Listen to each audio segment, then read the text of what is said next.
Great to have you here Welcome to the podcast. with me and my guests from around the world.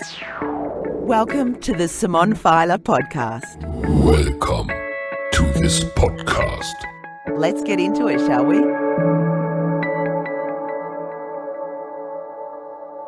On the Simone Feiler Podcast. I am very fortunate to be chatting with Renae DuBois, who recently recorded her audiobook Curses of Verses with me, which is an absolute ride. Prose written from the time Renae had a traumatic head injury, I guess in notes to begin with, when she was a teenager, but we'll hear it straight from Renae. Tell us, Renae, how did you get your head injury and how old were you? Well, I had a head injury at 16 when I was a passenger in a motor vehicle accident down the Gold Coast.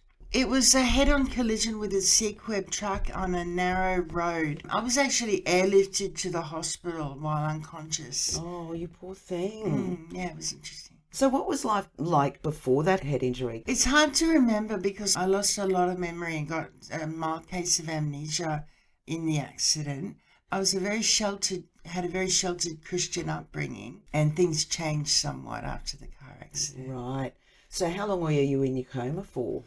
Just a few days, maybe a week. Was it an induced coma or you actually... Yes, it was an induced coma. Right. Yeah. And so when they pulled you out, do you remember how you felt after that? I don't remember much at all. I have a couple of hazy memories from being in hospital, very little at all. In fact, my memory still hasn't come back. I have very poor memory. Did they say what happened, with your traumatic brain injury? Like what would be the problems after you came out of your coma? At the time, I was given no aftercare. They really didn't even tell me that I had a traumatic brain injury. I didn't find out that I had a brain injury until some years later when I was going for compensation. Is that It was right? a lawyer who came to my parents and said, Renae may have suffered some physical injury that we might be able to get some compensation for, and that's when I went and got some medical help. So it was through that channel that I actually started to receive medical diagnoses, and then it was some years after that before I actually received some medical help and got diagnosed with the actual conditions. So the accident happened in 91. It was about 95 before I got diagnosed with a traumatic brain injury. And it was about 98 before I actually started getting treated. Wow, so you had such a long time without treatment. So when you came out of your coma, because you did mention in your book, or we've had a chat, you said you felt like a different person after that accident. Yeah. As soon as I re-entered high school after leaving hospital, whatever, I was grabbing my friends by the arm and saying, I've got a new personality. Wow. And I love it. Well, that's it. That's empowering, I guess. It was, yeah. So can you describe those feelings? It was very daring, very exciting feeling, very daring feeling. I could just take on the world and nobody could stop me from doing what I wanted to do. And some of the moral structure and framework that I'd grown up with. I was already, a lot of that Christian ideology that I'd been brought up with was on its way out before the accident anyway. Now it was definitely on the way, definitely gone. It was cut. Yeah.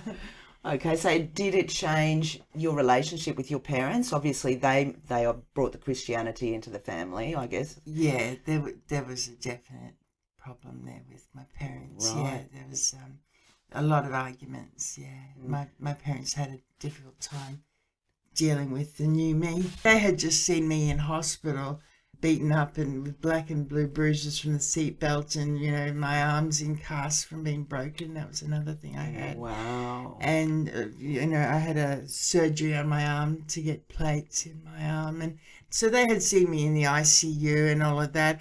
And then only 3 months later, I'm carrying on and sleeping around and going to nightclubs and trying things that they would never have tried in their life ever.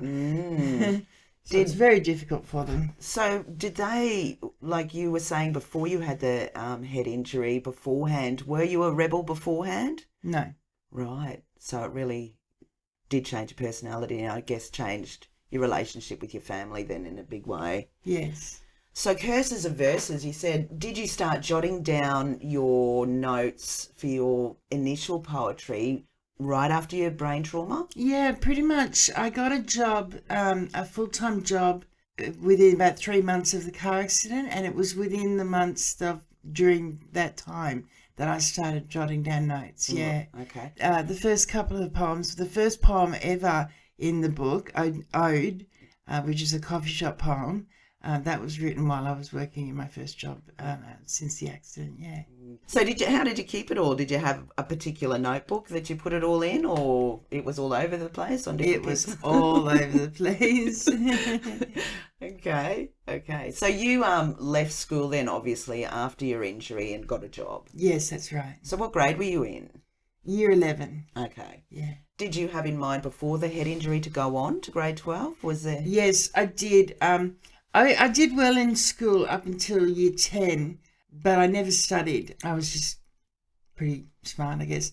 But then in year 11 and 12, I didn't do so well because you actually have to study in year 11 and 12. Yeah. And I just didn't. So I had to repeat year 11 because I had just failed it completely. Right. And it was in the second year of year 11 that I had the car accident. Gotcha. And I had still not been studying in that year either. So there was no chance I was going to complete senior. Excellent. So did you like your first job? What was it? It was a retail job selling shoes at a shoe store in the Maya Centre. Okay. So where from there? Because you have definitely had a colourful life and you've been through some daring situations, like one hell of a ride situation. So there is a particular poem, I can't remember the title of it, where I was like, what? When you said in the car, I'm going to Sydney now to be a hoe. Yeah. Was that a conscious decision that you made? Oh, yeah. Right. Tell us how that came about. Well, I think I just took the day off work, and my boyfriend who had the car, he was at work too. Because you took his car. And I took his car.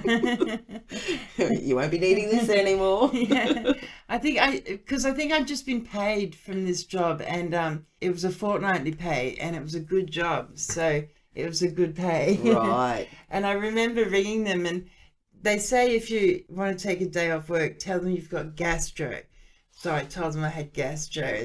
Right. They didn't want to know anymore. That's funny. And so what about the boyfriend then? Did you just call him en route? The funny thing about that boyfriend was, he gave me a fantastic diamond ring. It was the most beautiful diamond ring. And proposed? He proposed, yeah. And, after we broke up, he went on and became a psych nurse. Going places. In a different world, he would have been a good catch. He is a good catch. Do you feel like you made a mistake there that you could have... No, just maybe not for me, but what a good man. Okay, so you took his car and you basically said, I got gastro, and then you're in the car and just decided... Just go, yeah. And I picked up a couple of guys at Byron and they helped me drive down, and we had to stop somewhere and get brake pads. From going too fast. Yeah. And then I went down to Sydney, and a friend of mine was down there. He was staying at a house in Newtown. So I stayed there, and Can I ask you what you got up to in Sydney? Oh, not a lot. As it says in the book, there was a parlour that was fairly new, really beautiful parlour. But I went on a double with this girl, with these two high rollers. And can I tell you this story? Yeah, please do. Okay. And we went to the casino, and we went up to the high rollers restaurant. We had a meal, and that was nice. And we went into the high rollers. For the high rollers. So this is where they got a lot of money, and they're betting a lot of money. And me and the other girl are just, we've been paid for, I don't know, 6 hours or something. So we spent that amount of time with them. And then at that point, the time was up. And I said to the other girl, we've been paid up until now. Really, they're throwing a lot of money around, but we ought to be paid now. Yeah. And we said as much, and they're like, oh no, we'll pay you at the end of the night, out of our winnings. And we're like, What? well, you might be professional gamblers, but what if you don't win, And they got kicked out of the high rollers room for being too rambunctious. And so they sent these guys down to the normal casino part. And we're wandering around and they just couldn't believe it. And they let me play, my dude let me play a bit of blackjack and I won a little bit of money, which was nice. Anyway, finally, we get a call. The casino people let this guy use the phone and because this is in the early 90s. Back before the phones were a permanent attachment to our hands. Anyway, it turns out these casino dudes, or this casino has received a phone call from a casino in the States saying, let these guys go back up into the high rollers room. Really? And these guys did. And so we Wow. went back up into the high rollers room. But it was after that we said, hang on a second, you've paid us for our time. We need to be paid for the rest of the night now. And they didn't come forth. So we left and then the next night they called us back for another night. Right. So did you go back up into the room, the high We roller did room? go back up into the room. We Right. did. They did let us back up. So That would have been a lot of fun, being up in the high roller area. it was, yeah, and it was just so funny that this casino from Florida had rung up the Sydney casino to get these guys let back in. Were they American? Oh yeah, Right. yeah. I don't know if I told that story very well. No, you told that story great. That sounds like fun. I mean, that's one fun aspect, I guess, of your job. Are you still in that industry? On and off. Right. I've got to lose weight, but I want to go back into it. Right. The amazing thing about Renae's book is that she has captured all of her stories in prose, and it does take you on such a journey from back in the day, I guess, when you had your head trauma, the change of personality, going down that road to Sydney, hanging out with the high rollers you've just described. Did you meet some crazy people, some out there people doing what you did? I think I'm the crazy out there person. I think I got some looks from people, some wide eyes from some of my clients when they deal with me. They're not used to someone who's quite so comfortable in the industry as I was. You said you weren't in Sydney that long. How did you end up like winding that up and coming back to Brisbane? I don't know. It was I needed to be in Brisbane for the medico-legals. Did your parents have anything to do with bringing you back? Yes. Do you think they instigated it? Yes. So were they aware of what was going on? Yes, but they're very moralistic and judgmental. Right. So do you have a relationship with them? It's difficult. Do you know why? We're very different people. And the fact remains is that I have the opinion and of my morals are such that I think that the industry is okay and that using certain drugs, or the drug world is a part of the real world, and the sex industry is part of the real world, and my parents are not of the same world that I inhabit. More closed-minded, maybe. Yeah. Everyone's different, isn't it? Yeah. It's just very hard when I guess within your family things, don't always go along the right path that they should, where you can remain friends and open. And I guess it'd be hard for your parents, because being a parent myself, not that I would expect that my children would do certain things, but you always hope that your children are going to go down the right path. But I would think that the right path is what makes them happy. So how happy were you working in that industry? I am so happy when I work in the sex industry. I am a businesswoman. I am a boss. I am loved. I am empowered. I am, it's like that line of things that God has given me just for being alive, That's cool. So why then would you say, no, I'm not going to go back to that industry? That's unless you make an absolute killing from your book. Well, that's right. Yeah.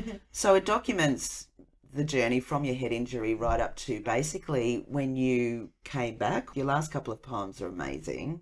They really made me feel like you're free. You'd come to terms with your accident, you came to terms with your head injury, and also you came to terms with yourself and what you were doing. Yes. So when did you write those last few poems? Just in the last couple of years. Within the last since I've been living in my current house. Yeah, it's been a good couple of years. Are you still on speaking terms with your parents? I am. It's been very difficult of late because my father's been managing my finances. Right. And is he doing a good job? No. Is he going to be listening to this? All right. But do you think he has your best interest at heart doing it or no? I think he thinks he does, yeah. Okay. So have you got the power to say, look, I don't want you doing this for me now? That's been taken care of. Right. He's no longer doing that job. Right. Have you got siblings? I have an older brother. I'm practically an only child. We're very separate. And your mum? Yeah, I have. Yeah, my mum and dad are together. Yeah. Right. So you don't see them that often? I don't see them very rarely. No. Mm. Are you with a partner or? Yeah. I have a boyfriend. Yeah. Yeah. Right. Okay. Now, well, what about Curses of Verses? Let's go to that. How did you decide Curses of Verses was going to be a book? I'm going to write this. I don't know. It just made sense because I'd write poems, and I was writing about the things that were around me and my feelings about them, and it was just coming out in like a diary entry, and so I was putting it together like that, and it came together as a book. Did someone say to you, you should put this in a book, or did you think this is going to make a good book and I'm going to pursue this? No, I think it just came together like osmosis. And so then once you'd got it all together and the order that you wanted to have it in, how did you go about on your publishing journey? Well, that was interesting because the publisher was like, I had an order that I wanted it to be in, and then the publisher came back and said, oh, have to watch out for this, have to watch out for libel, have to watch out for these couple of things. And so I took out a couple of poems and changed a couple of things and put in a few more poems. Like a lot of those sex industry poems, they were never in there to start with. Right. I put all of those sex industry poems in there. They were never in there. Originally, the book was about the relationship between me and Jeffy, and that's all. And so all of those sex industry poems, I'd written all of those, sure. But I'd never intended to put them in the Curses of Verses book. Right. But I've thrown them in. And then I was like, a bit concerned that I'd not put them in a way that told a story. I thought they'd just been thrown on like, hey, random or something, Yeah. That'll do. Yeah, but I've reread it and I think it does work. It absolutely works, and particularly in audio with you reading it. Okay. It's very cool. I love it. I love it. Thanks. How did you go about the process of choosing the publisher? Did you just go online and look? I was very lucky to find a publisher that was within my budget. And now it's up for everybody to read. It is, And yes. you've just shown me the hard copy. It looks fantastic. Something else that's available is on my website, www.cursesofverses.com. I'm also selling my paintings. So the painting that's on the cover of the book is one of mine. Yeah, it's really And cool. I've also got some other paintings that I'm selling as prints, and I hope to sell them on T-shirts and hoodies and mugs and Nice. other merchandise. Well, that's a surprise for me. I didn't know you had your website. So www.cursesofverses.com, yeah? Mm-hmm. I'll be checking that out straight after this. How else can people contact you? Facebook.com/cursesofverses. And your audiobook should be up any moment now, Yeah. in time for Christmas. Yes, well, that'd be great. Have you got like a target audience in mind that you think would really enjoy listening to it?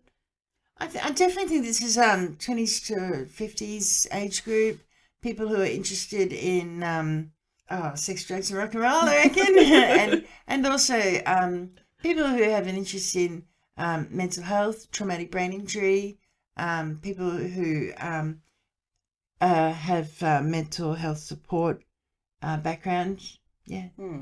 I'd say from what I've seen of you and heard and worked with you and heard of your stories that you've obviously come a long way and conquered a lot of the mental health issues that you had probably along the way. Obviously, you've published a book. You've written a book firstly. You've published it. you've done the audio, so obviously you're quite together. How would you think? I hope so. Well, congratulations. You've done an amazing job. Thank you. I'm really proud of you, and I've only known you for a little while, so... Thank you. And I think anybody that reads the story will absolutely love it. Thank you very much, Simone. Thanks for joining me. Thank you. And my guests from around the world. Thank you for being a part of this show. The Simone Feiler Podcast. Catch you next time. It's a wrap.